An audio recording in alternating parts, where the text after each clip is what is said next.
Timão. Timão. Na tarde do último domingo, o Corinthians foi até Brasília enfrentar a Portuguesa por mais uma rodada do Campeonato Paulista. Pelo amor de Deus, Brasília para disputar o Campeonato Paulista. Mas é isso. E proporcionou para todos os seus torcedores que sofrem de insônia o remédio perfeito. Um jogo totalmente sonolento, preguiçoso e que dá vergonha de ver. O Corinthians conseguiu arrancar um empate vergonhoso contra a toda poderosa Portuguesa, que acabou de subir para a primeira divisão do Campeonato Paulista e que, se não me engano, está sem divisão nenhuma no Campeonato Brasileiro. Não sei se está na Série D ou se está abaixo disso. Mas enfim, o importante é, o Corinthians conseguiu empatar com um time que tomou uma goleada recentemente do São Paulo. É incrível a capacidade que esse time tem de não jogar nada fora de Itaquera. Não dá para entender o que acontece com esse time, que em Itaquera é um leão, com garras, com dentes poderosos, com uma juba tão grande, só que quando chega para jogar fora de casa, vira um filhote de gato, totalmente raquítico e com um miadinho fraco. É triste de ver que nem o Renato Augusto, que é a nossa esperança de qualidade técnica, conseguiu fazer nada nesse jogo. É triste, é desesperançoso, porque na próxima quinta-feira nós temos um clássico contra o maior rival que vive num momento espetacular, tanto financeira como esportivamente, e vai ser muito difícil da gente jogar esse jogo. A esperança é a última que morre, nós somos corintianos acima de tudo, corintiano até a morte, não desistimos nunca e nunca abandonamos o time, mas a nossa perspectiva é muito triste. Os meus destaques ficam para Carlos Miguel, que mais uma vez substituiu o nosso goleiro Cássio, que teve uma indisposição antes do jogo, né? Ele passou mal, segundo os jornalistas ele apresentou um quadro de virose, não sei ao certo. Mas o Carlos Miguel, mais uma vez, conseguiu fazer uma boa partida, passou uma grande segurança para a nossa defesa, para o nosso setor defensivo, né? Os chutes que chegaram até ele conseguiu defender com uma certa facilidade. Então, com o gol, nós não temos preocupação. Se sai o Cássio, nós temos um grande e bom goleiro para substituí-lo ali. E também fica meu outro destaque fica para o Fausto Vera, que foi até mesmo eleito pela torcida, né, como o destaque da partida, como o craque do jogo. Isso mostra que ele voltou bem da lesão que ele teve na primeira partida do Campeonato Paulista contra o Red Bull Bragantino, se recuperou bem e vem demonstrando um bom futebol. De resto, eu não tenho nada a falar. O time foi totalmente capenga, totalmente triste de se assistir. Roger Guedes não arranjou nada. Yuri Alberto já faz um tempinho que já vem mal também, né? A gente sabe que ele vem sofrendo desde o começo da temporada com um problema no tornozelo, ele vem reclamando de dores. Alguns jogos ele conseguiu até jogar bem, mesmo sentindo dor, só que em outros ele continua sentindo essa lesão. Então há um ponto preocupante, né? Tem que ficar de olho nisso, porque querendo ou não, ele é um dos principais jogadores do time nessa temporada. Ele, juntamente com o Roger Guedes e com o Renato Augusto e o Cássio lá atrás, para mim, são os jogadores mais importantes nessa temporada. Daí vem o Adson, que vem se destacando nas últimas partidas, mas que no domingo também não arranjou nada, né? O Rony, que não dá para entender a cabeça do Lázaro. O Rony vinha de boas partidas, só que chegou hoje, quem foi premiado com a titularidade foi o Duqueiroz, que não está jogando absolutamente nada desde o final do ano passado. Não justifica.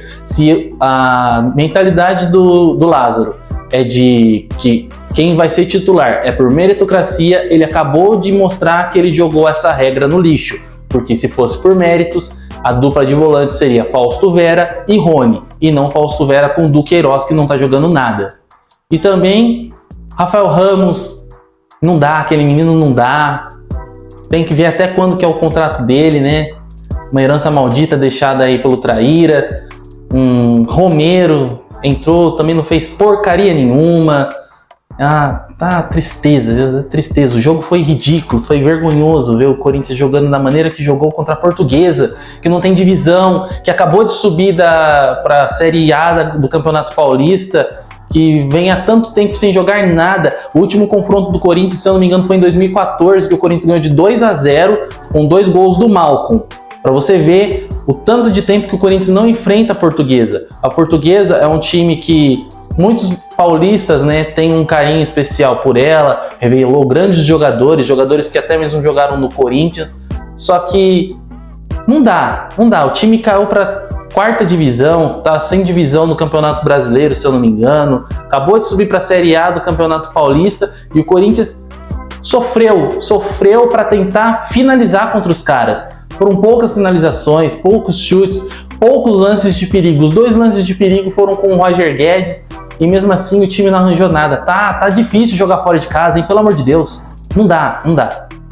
O Corinthians já vem há muito tempo mostrando uma falta de vontade de jogar fora de casa. Qualquer oponente que o Corinthians pega fora de casa consegue ser superior, mesmo sendo inferior tecnicamente. Como que um time que tem um meio-campo com Renato Augusto, um ataque com Roger Guedes e Yuri Alberto, consegue passar 2 jogos em branco e sendo amassado no jogo contra o São Bernardo e sofrendo muito também nesse jogo contra a Portuguesa? Não que sofreu muito lances de perigo, lances de ataque, porque a Portuguesa não tem capacidade técnica para isso, não ameaçou tanto, mas o Corinthians não conseguiu fazer um jogo que envolvesse o time que não tem capacidade técnica para poder bater de frente com o Corinthians. Se com a Portuguesa foi desse jeito, qual a expectativa que nós, corintianos, podemos ter contra o rival, contra o Flamengo, contra o Atlético Mineiro, contra o Internacional, o Grêmio que se reforçou e acabou de voltar, contra outros times do Campeonato Brasileiro, contra os times que nós vamos enfrentar na Libertadores? É difícil, porque a gente, como corintiano, a gente não desiste, não perde a esperança. Só que se você for olhar com olhos técnicos e não com olhos de torcedor, a gente não vê a esperança de um ano melhor para o Corinthians. Talvez consiga, ficar entre os primeiros colocados ali no Campeonato Brasileiro, chegar numas quartas de final da Libertadores de novo, com muita sorte e muito esforço, chegar, numas quartas, semifinal de Copa do Brasil, mas isso daí é tudo especulação, tudo esperança. Eu tô olhando mais com o meu olhar de torcedor do que com o meu olhar técnico, com o olhar de fora, de quem analisa o futebol como futebol, não o futebol como paixão, que nem a gente que é torcedor analisa. Se eu fosse olhar com um olhar analítico, eu não teria esperança nenhuma de que o Corinthians conseguiria alguma coisa esse ano. Mas como torcedor, eu tenho esperança de que o Corinthians consiga melhorar ao longo do tempo, se a diretoria não for burra e omissa, contratar jogadores para poder qualificar o elenco do Corinthians, porque nós precisamos de qualificação no nosso elenco. Se sai um jogador, o time ele perde totalmente a força naquele setor, que nem hoje o Fagner estava suspenso. O reserva do Fagner é o Rafael Ramos, que é fraquíssimo, ele é fraquíssimo. Ele não seria reserva nos times que a gente vai enfrentar. Ele não seria reserva no Atlético Mineiro, ele não seria reserva no rival, ele não seria reserva no Flamengo. E eu tô falando reserva, não tô nem falando, ele não seria titular. Não, ele não seria reserva desses caras. Talvez ele fosse a 3ª opção da posição, mas não o reserva imediato, que nem ele é no Corinthians, para o Fagner.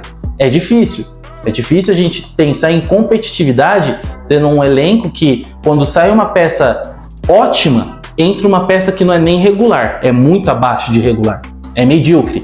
Medíocre a gente sabe que significa na média, só que o medíocre que entra no Corinthians é de médio para baixo. Seria, por exemplo, se você precisa de um 6 para poder passar de ano, os jogadores reservas que entram são 5,5, ou seja, não passa de ano. É difícil, não temos perspectiva de melhora com esse elenco totalmente capenga. E para você, qual a sua opinião a respeito da partida de hoje? O que você acha que o Corinthians precisa melhorar? Quais as posições que o Corinthians precisa contratar para pelo menos vislumbrar uma temporada um pouco melhor? Quais são os pontos negativos que o Corinthians precisa ficar de olho no mercado para poder contratar oportunidades para melhorar o plantel do time? Coloca aqui seu comentário é muito importante para mim, ele me ajuda muito, certo? Então é isso, pessoal, vou ficando por aqui. Quero pedir mais uma vez para que você deixe seu like, se inscreva no canal e ative as notificações. Fazendo isso, você me ajuda muito. Você não tem noção do quanto você me ajuda fazendo essas 3 ações, certo? Fiquem com Deus, até a próxima e, acima de tudo, vai Corinthians!